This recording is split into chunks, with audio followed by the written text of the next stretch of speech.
అందరికీ నమస్కారం. రాష్ట్ర ప్రభుత్వం మంచి text books, colourful text books అండి, చాలా క్వాలిటీ టెక్స్ట్ బుక్స్ని మరి ఈ డిజైన్స్ అవ్వచ్చు లేదా పేపర్ క్వాలిటీ అవ్వచ్చు, చాలా అద్భుతంగా ఈ క్వాలిటీ అది ఉందండి. ఈ లోపల చూస్తే బైలింగ్వల్ మెథడ్ అంటే చూస్తే తెలుగు ఇంగ్లీషు రెండు కూడా ఇందులో ఇవ్వడం జరిగిందండి.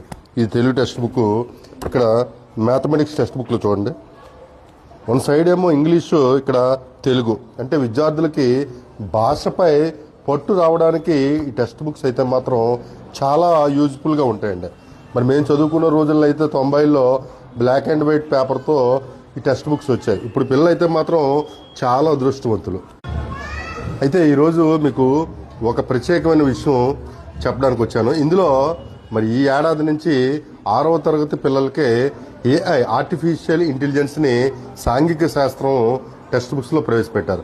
6th class, 7th class, 8th class, ఈ విధంగా స్టేట్ సిలబస్ మొత్తం కూడా ఏఐ వల్ల ఉపయోగాలు, ఇంకా చాలా విషయాల్ని ఈ 6th క్లాస్ నుంచే ప్రవేశపెట్టడం వల్ల పిల్లలకైతే మాత్రం ఏఐ తాలూకా ఉపయోగం గురించి ఎట్లా యూజ్ చేయాలా ఏంటి ఇవన్నీ కూడా ఇక్కడ చూడండి.